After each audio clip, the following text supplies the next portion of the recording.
o'clock. I'll call the meeting to order.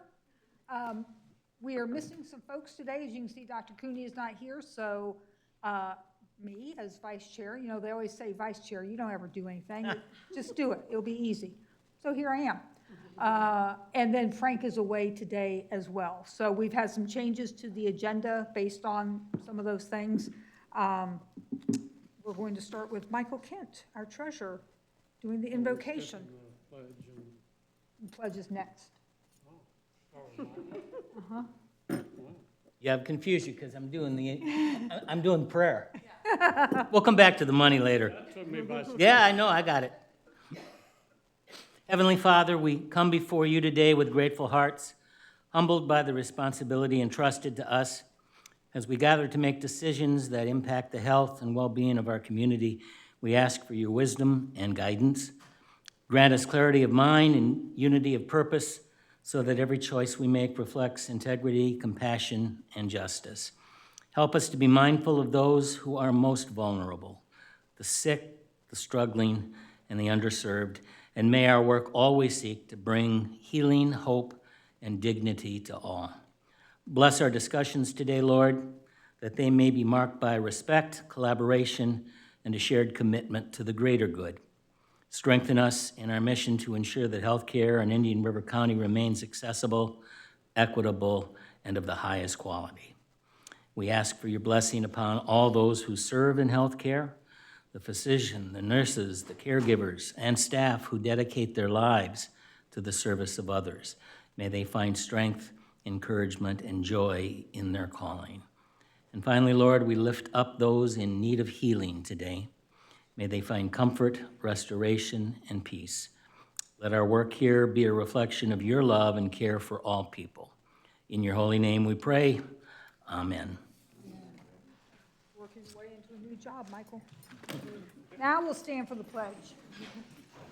Pledge allegiance To the flag of the United States of America and to the republic for which it stands, one nation, under God, indivisible, with liberty and justice for all. Thank you. Attorney overview, Jennifer. All righty. Good afternoon, everyone. The Indian River County Hospital District is an independent special taxing district located in Indian River County, Florida, created and incorporated by Chapter 61-2275 Special Acts of the 1961 Legislature, Laws of Florida as amended. The governing board of the district is comprised of 7 publicly elected trustees, all of whom have been duly elected by the residents of the district in accordance with the provisions of Section 3 of the Special Act of the Florida Legislature creating the Indian River County Hospital District. To be eligible to sit on the Board of Trustees, all applicants running for election and sitting trustees must comply with the Florida Code of Ethics for all publicly elected officials found within Part 3, Chapter 112 of the Florida Statutes. At regular and special meetings of the board, business shall be transacted in such order as the board may from time to time determine. Voting upon all matters coming before the board shall be by voice vote unless a vote by roll call shall be demanded by a member of the board, in which case the secretary shall call the roll call and manner of voting of each member present shall be noted in the minutes. 4 physically present trustees constitute a quorum. An affirmative vote of at least 3 trustees shall be necessary to the transaction of any business of the district. All board meetings shall be conducted in a manner consistent with the district's bylaws as amended and restated in accordance with Robert's Rules of Order and the applicable provisions of Florida law. In the event of a conflict between the bylaws and Robert's Rules of Orders, the district's bylaws as amended and restated shall govern. Meetings shall be conducted under the direction of the chairperson. Courtesy shall be extended by all participants to all other participants. Comments by all participants shall be limited to issues under discussion and shall not include personal attacks or innuendo. Business conducted at board meetings shall be limited to agenda items. Counsel for the district shall serve as the district's parliamentarian. The chairperson shall consult the parliamentarian whenever necessary. In providing an opportunity for public participation at its public meetings, the Indian River County Hospital District has adopted the following reasonable rules and policies which will ensure the orderly conduct of a public meeting and which will require orderly behavior on the part of those persons attending and making public comment. The public shall be given the opportunity to comment on a matter that comes before the district board prior to the board taking a vote on a given matter that does not constitute simply a ministerial act. When an individual wishes to comment on a matter to be voted on by the board that is not purely ministerial in nature, public comment will be called for by a board member, and an individual wishing to make public comment must approach the podium and identify himself or herself by name and address at such time as public comment is called for before a vote is taken. Each individual requesting the ability to make public comment must limit his or her comment to no greater than 5 minutes to address the board. If the individual making public comment represents a group and is addressing the board on behalf of that group, the individual must identify himself or herself by name and address and also identify the group that he or she represents. Only one representative from any group present may make public comment on any given item for board discussion and vote, so that only one member of a given group is commenting on a given agenda item. The Indian River County Hospital District Board of Trustees acknowledges that comments made at public meetings can have an impactful effect on public opinion. As such, members of the public making comments, whether outright or in response to public comment, shall base comments on a factual basis and not merely on personal opinions. The following guidelines from Robert's Rules of Order for public participation in board meetings shall be observed. Speakers are requested to use the centrally located microphone and lectern when available. Prior to addressing the board, all speakers should state their name, address, and organizational affiliation, if any. Questions and comments should be addressed to the entire board, not to individual trustees. When a specific topic is under consideration, questions and comments should be confined to the matter under discussion and not extended to any other matter. A limit of 5 minutes shall be allotted by each speaker on any given item, provided, however, that the chairperson may limit or extend the time period for speakers on a particular item. The board may override the chairperson or vote to limit or extend the time period by a majority vote of the trustees present and voting. A speaker who does not need the entire 5 minutes may not yield any unused portion of the time to another speaker. On controversial issues, speakers for and against a given topic may be recognized alternately by the chairperson. Board members may question a speaker for the purpose of clarification or information. It is expected that speakers will observe the commonly accepted rules of courtesy, decorum, dignity, and good taste. Personal attacks will be ruled out of order, as will the use of intemperate, abusive, and defamatory language. Written statements will be received by the board in addition to or in lieu of oral presentations. Public comment may be invited at any time by the chairperson or by a majority vote of the board. Public comment shall be solicited on major motions before the conclusion of a regular meeting. Thank you for your attention. Always helpful for that refresh once a year. It's good reminders for all of us, so thank you. Okay, on to the consent agenda. We are approving the special meeting minutes dated February 3rd, chairman's meeting minutes dated February 19th, regular monthly meeting minutes dated February 20th, special meeting minutes dated February 25th, and a March disbursement of $1,426,635.16. May I have a motion? Move to approve. Thank you. Second? Second. Thank you, Karen. All in favor? I Oh, was waiting for the second so we can yep, discuss it. Sorry. On page 2 of the special meeting minutes, the first full paragraph toward the middle of the page there, in the middle or toward the end, after further discussion, Mr. Kent made a motion to approve the TCCH capital investment with a payment structure of $250,000 to be paid out by September 30th of each fiscal year, sunsetting on September 30th, 2029. When I did the motion, I didn't list the years, but my intent was, and I'm not sure what the perception was of the trustees, that it's 4 subsequent years, obviously, but starting in the current year. So there'd be a payment in 25, 26, 27, and 28. That's what it's not a big thing. It may not make a difference at all, but when I saw the 29, I had to do the math. Yeah. I think that's incorrect. I mean, I think it should be 2028. Yeah. But I wanted to make sure you didn't hear something different. Can I ask one other question on that, as I was not here at that meeting and I don't see it?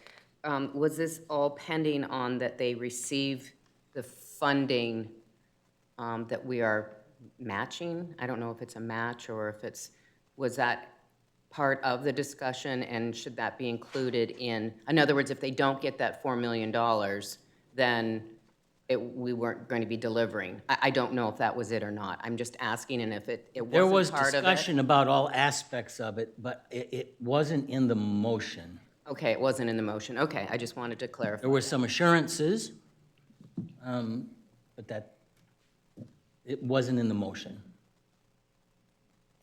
Anyway, I mean, is that correction? Yeah, that's fine. With that correction, It if there- probably was just an error in No, my I- understanding. Could be. So I'm happy to make that correction. If maybe just within the motion, make an amended motion to the consent agenda for those minutes, February 25th, I believe.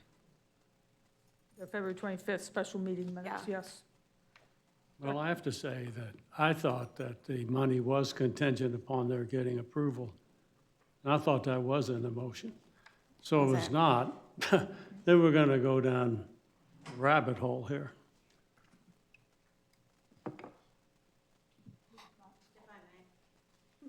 I see that Ms. Soule is here. Again, there were some assurances given to us during the course of the meeting, but All of the funds were put to use, and the new market tax credit and all of the funding closed on March the 8th.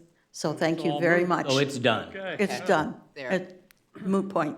Thank you so Point. much. Thank you, Vicki. Thanks for the clarification, Vicki. And we were assured of that, but So we need a motion to amend the special meeting minutes dated February 25th to reflect what Michael has stated. Changing September 30th, 2029 Nine. to September 30th, 2028. 28, correct. Do we have a motion for that? I'll move it. Okay, Second. thank you. Any further discussion? All in favor? Aye. All opposed? Thank you, guys. Yep, thank you. Thank you for reading. Okay, I have the honor of reading a proclamation for the Moonshot Community Action Network. Hello, glad you all are here. Designating the Indian River County Hospital District as a Moonshot organization where we support our youngest learners and their families to make Indian River County a leading literacy capital of the nation. Whereas our most precious resources are our children. The first years of a child's life lay the foundation for all future learning, where the most rapid brain development occurs. Whereas early literacy is the gateway to all learning. From birth to third grade, we learn so that we can then read to learn. Statistics show children who are not reading on level by the end of third grade have only a 1 in 4 chance of success. Whereas literacy is the key to individual success and our community's economic prosperity with a $13 to $1 return on investment. Whereas we know schools can't do it alone, as roughly 44% of our children are behind when they begin kindergarten. Therefore, we must build literate communities and support our families as their child's first and most important teacher. Whereas while reading scores throughout the state and nation have declined over the last 8 years, Indian River County has increased the number of third grade students reading on level to 60%. Since COVID, we have risen from 31st in the state rankings to 7th. Yet our work is not done, and we are dedicated to reaching our Moonshot 90% literacy goal.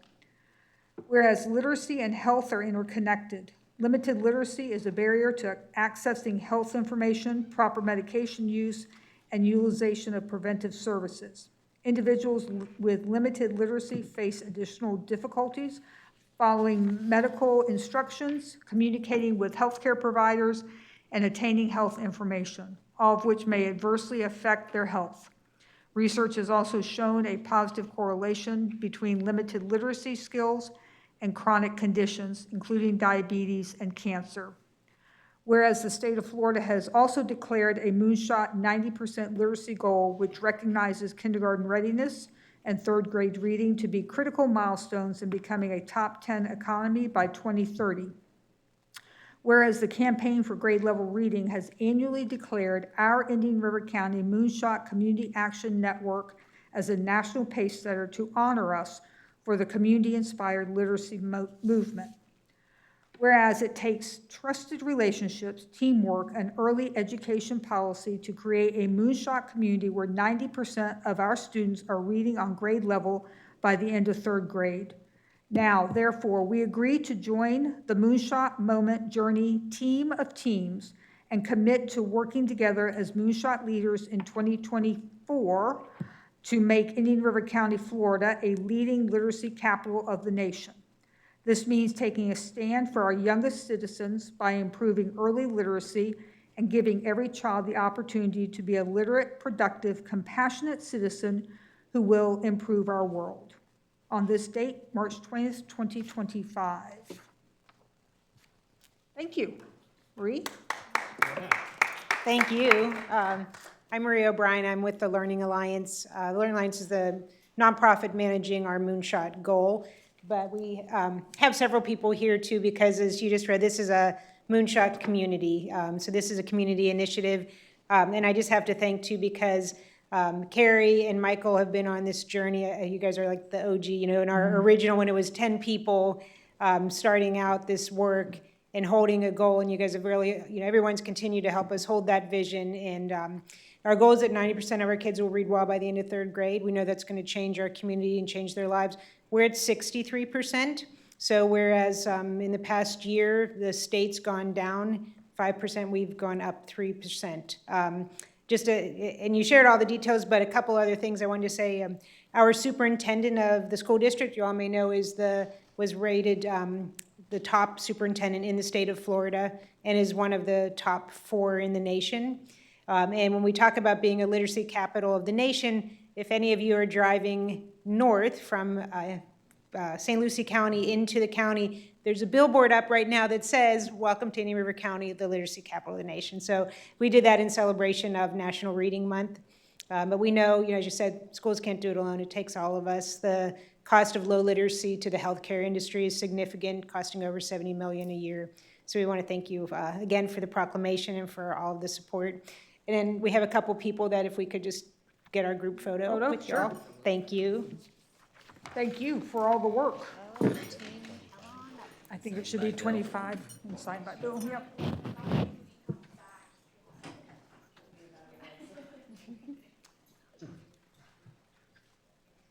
Oh, thank you so much, sorry. Good to see you. Good work, thank you. Thank you for what you're Very doing. much.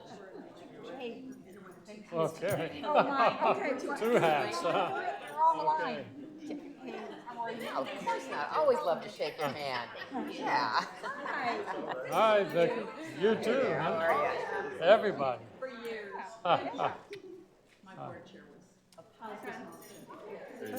How are you? You're the audience, the audience. Yeah, right, gosh. Wow.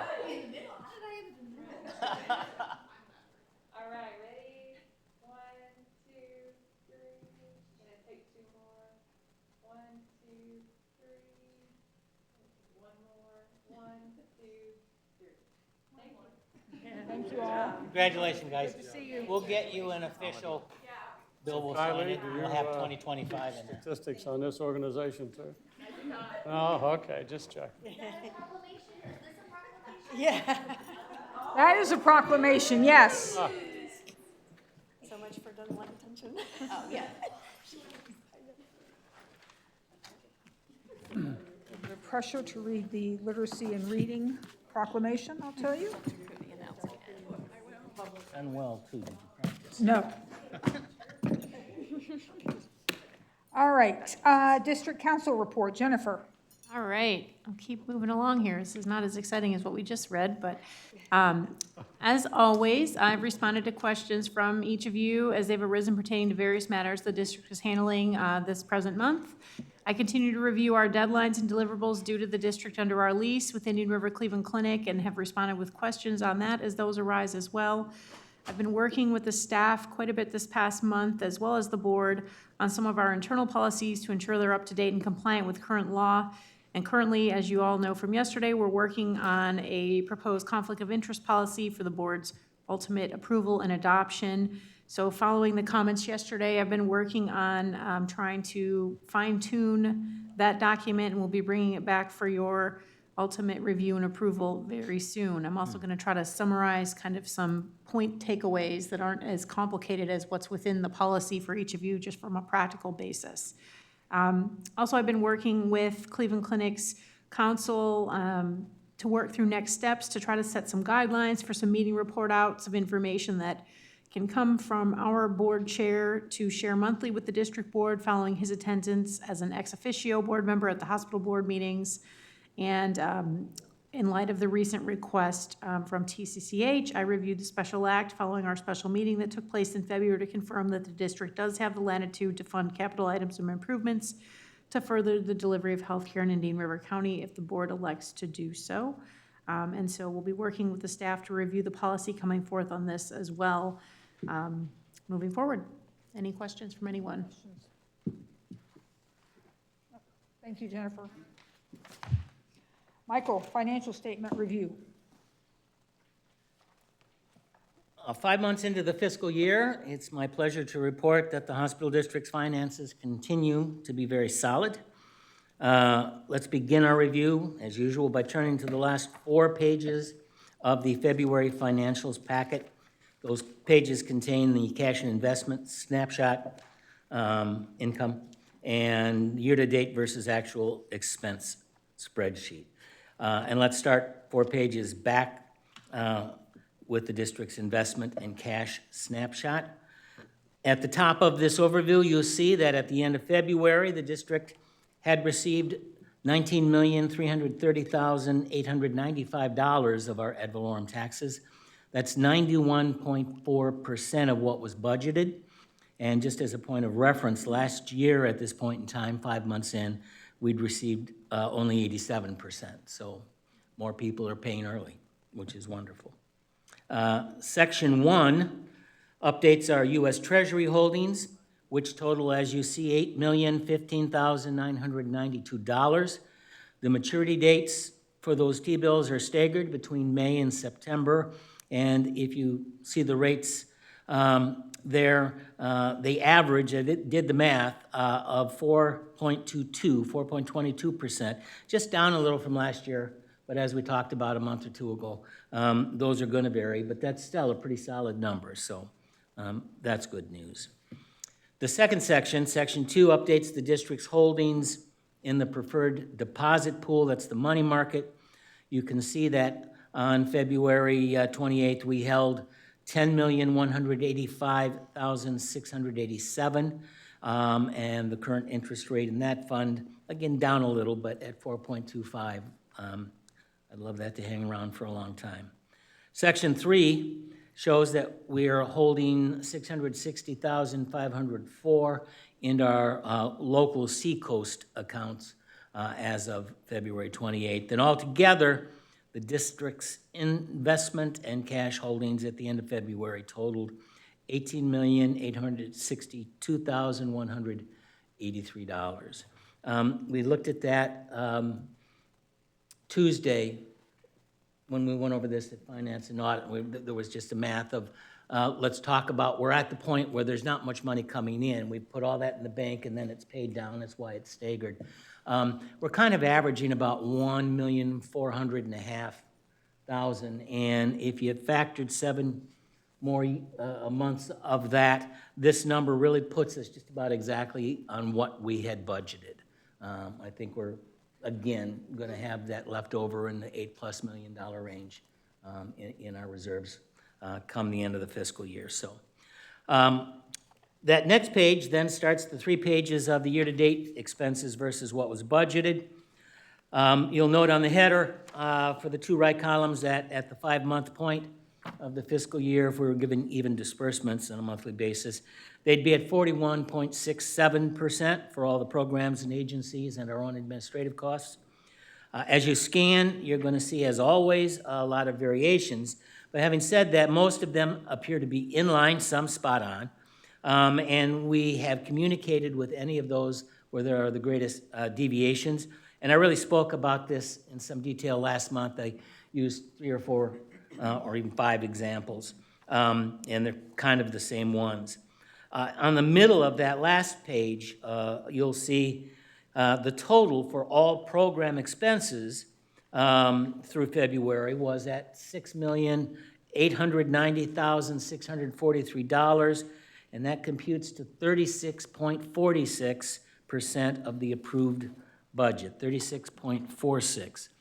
And then the bottom of that 3rd page shows our district's administrative expenses. You can see there the total expenses through February totaled $610,941, which is at 45.8% of the budget.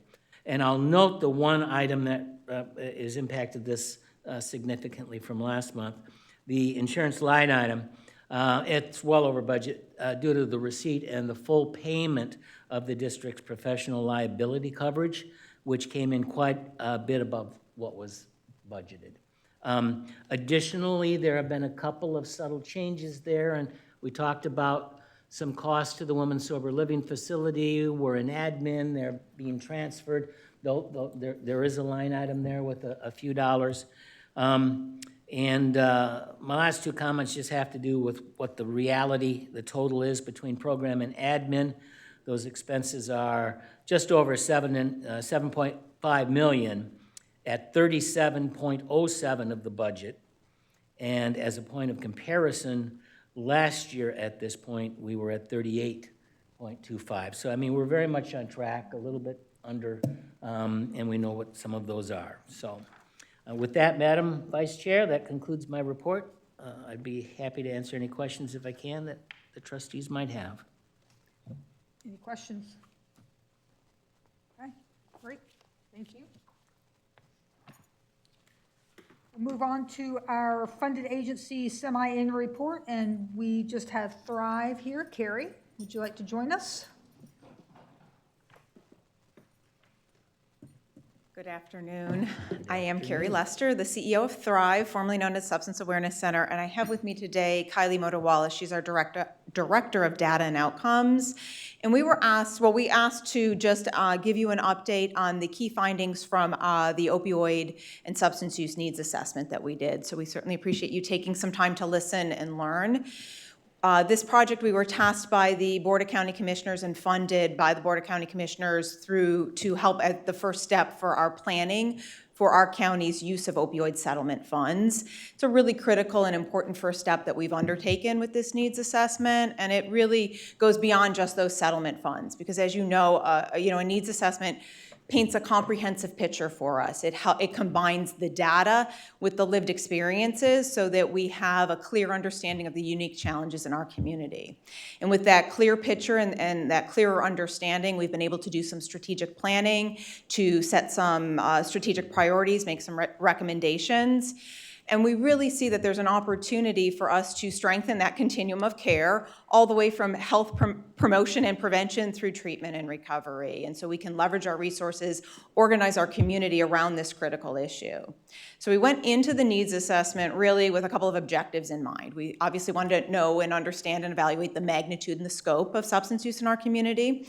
We wanted to identify consequences and contributing factors, and then assess the availability of resources and treatment services. And so the methodology was to use data mining. We went through the public data sources. We did focus groups and then a community-wide survey. And the focus groups were critical to this needs assessment. We really needed to lean into and understand the people with lived experience. So we held focus groups for people with lived experience. We did focus groups for the family members, loved ones of people with substance use disorder. And then we pulled focus groups together for service providers. We wanted to get their perspective of the problem. We did focus groups for first responders like law enforcement and EMS to get their perspective, and then focus group for key leadership to get their perspective on the problem. Those focus groups then informed the questions on our community-wide survey, and we did exceed our target on data collection or survey collection for the community-wide survey. So we do have a 95% confidence interval that we can generalize the results that Kylie's going to walk you through. And I think with that, I'll just lean into Kylie to explain the data that we collected and what some of our recommendations will be. When was the survey? What's the time frame we're talking about? Spring of last year. We opened the survey and really did a push starting July 1 to. And when I say survey, the whole So assessment. we did focus groups starting. In February. So we did focus groups February and March, collected and analyzed those findings, created the community survey, which opened for a big push July 1. It is actually still open, but we do our big push annually in July. We intend to continue it. And a second piece of that is creating a dashboard that we can come back or show you one-on-one how we visualize the data. So that survey will stay live on a dashboard. Okay, thank you. All right. So, yeah. Perfect. So as Carrie mentioned, my name is Kylie Motiwala. I am the Director of Data and Outcomes. And really, this has been a project of love for me over the last year, working with CARE CG to do this needs assessment. Carrie already kind of covered with you how we collected these results. So our first thing was to try to understand what is the magnitude of substance use here in Indian River County. And what we discovered is alcohol, cocaine, and opiates are the 3 most commonly misused substances here in our county. That does track with our publicly available data sources that our adult binge drinking rate in Indian River County was 20.5%, which is binge drinking is defined as 5 or more drinks in one sitting for women or 4 or more drinks for men. And we are higher than state average of that of 16%. We did want to look at emerging trends, what was going to be a concern or a problem in the future. So one of the concerns was marijuana use. So 32% of survey respondents reported to harmful marijuana use. And then when you pair that with our Florida Youth Substance Abuse Survey data of 73% of youth do not perceive trying marijuana as harmful, it is a trend that we are going to be keeping an eye on because we expect that number to change. What was important to us was try to understand the underlying factors that were unique to Indian River County. We know research shows there are set factors that contribute to someone's likelihood of use, but what were they for Indian River County? What are our concerns? And what you'll see here is we have paired it with our youth data to kind of show how are these problems going to continue in the future. The first most commonly contributing factor to substance use was coping with trauma, stress, or pain.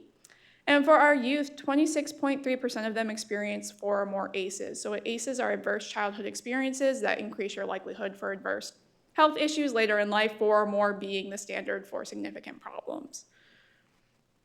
For mental health was our second contributing factor. So 16% of Indian River County adults reported having poor mental health days, 14 or more days within a month. And then that paired with our youth data of 49.5% of our youth feeling sad or depressed most days, which is also higher than state average.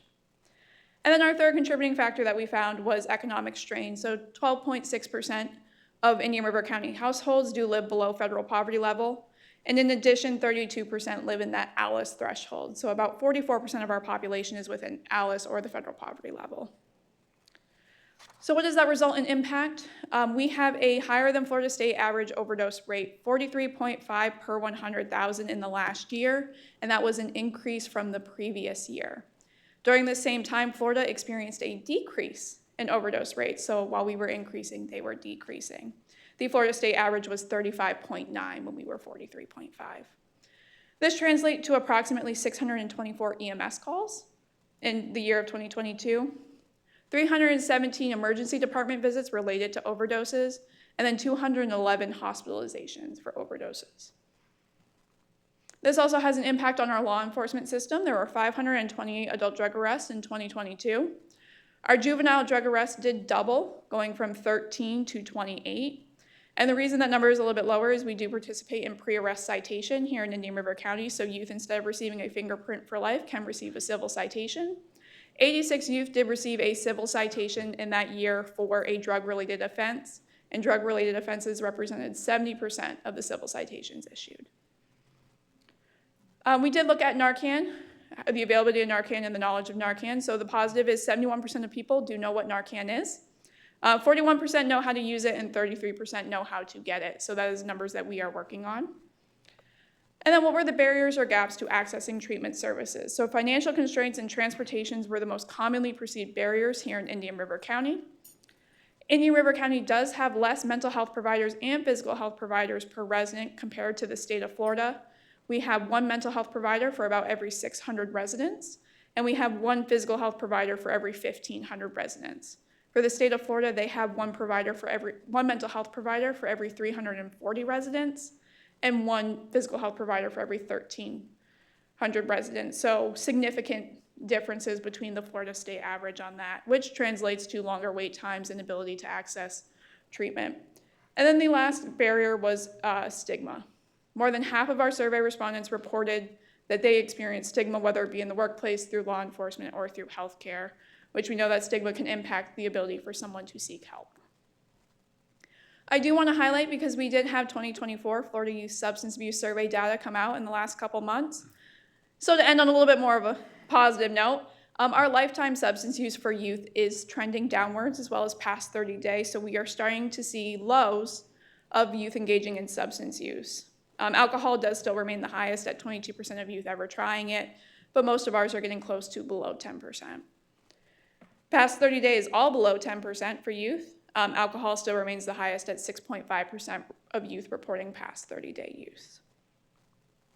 We do assess perception of harm for all substances, so we want these numbers to be high. We want youth to perceive substances as harmful because it increases their likelihood that they will not engage in substance use. Our marijuana rates of perception of harm have increased slightly, but we're still at 31%. So that is a concern that we are definitely keeping an eye on. But generally a maintenance or increase for those numbers with the exception of cigarettes. Perception of harm of cigarettes did go down in the last 2 years. Some other things we are keeping an eye on from that 2024 survey. So our lifetime and past 30-day alcohol use remains high, and we are higher than St. Lucie County. 5.7% of Indian River County youth are reporting the use of Delta 8 or Delta 10. If you're not aware of what that is, I call it gas station weed because you can purchase it at a gas station, and it's slightly different, but if you mix the two, it's the same as marijuana, Delta 9 THC. Our rates of depressive symptoms did go down in the last 2 years. However, they are still high among female students. And female students were twice as likely to have made a suicide plan or attempt suicide compared to their male students. And then 1 in 8 high school youth have reported riding or in a vehicle with someone who has been drinking or using marijuana. So definitely some risky behaviors being engaged there. But with that, I am here to answer any questions. You do have a 2-page sheet in front of you of our overview for the needs assessment as well. Very good. Question, or, well, comment first is great data. I mean, it's scary data. I guess it all concerns me, but I get so concerned about the numbers when we're talking about youth.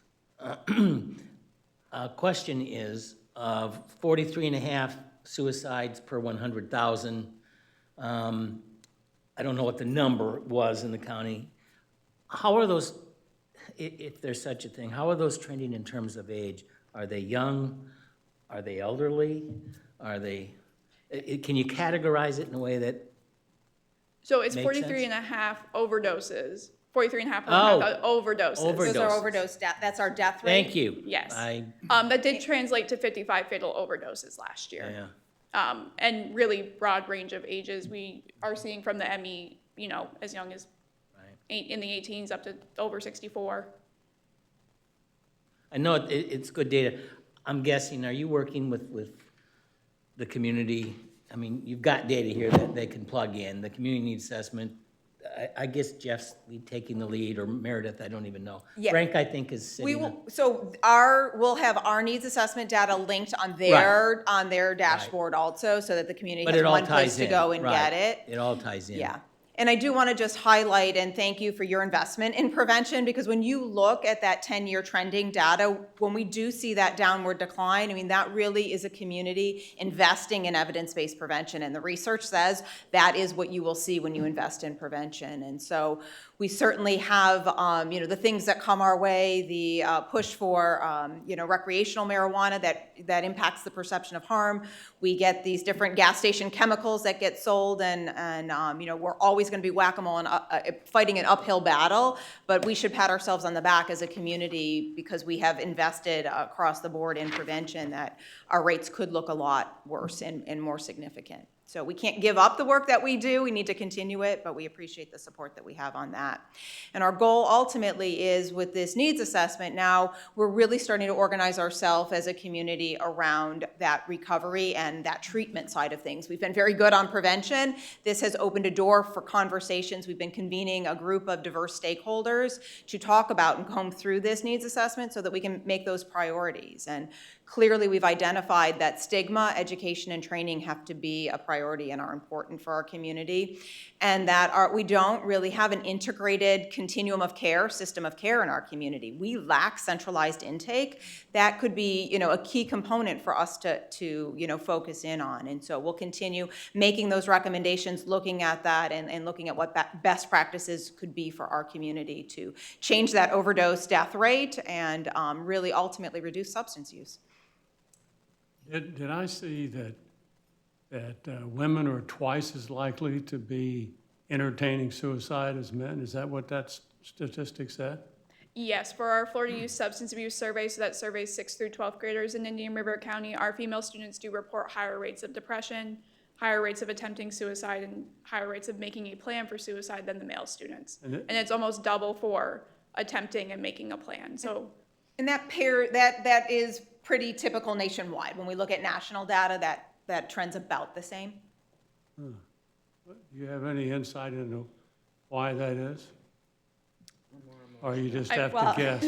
Oh, we're more. Adolescence is just a turbulent time for a lot of people, I think, and, and then, of course, we're really up against when you look at teen mental health, when you look at the impacts of social media, there's lots of challenges that could perhaps be driving those rates up.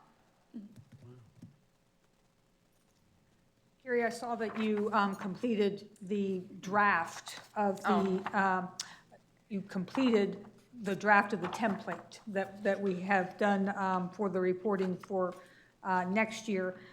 We would welcome, not now, but we would welcome your feedback. Yeah, we did find an issue with Okay, it. good. That's why we wanted to roll it out early, to find bugs. So thank you for taking the time and test driving that for us. That's good. We appreciate having kind of a format to plug stuff into, so Yeah. I think it'll work well when we iron out the bugs. I was very excited when we gave and I said, star pupil, first one.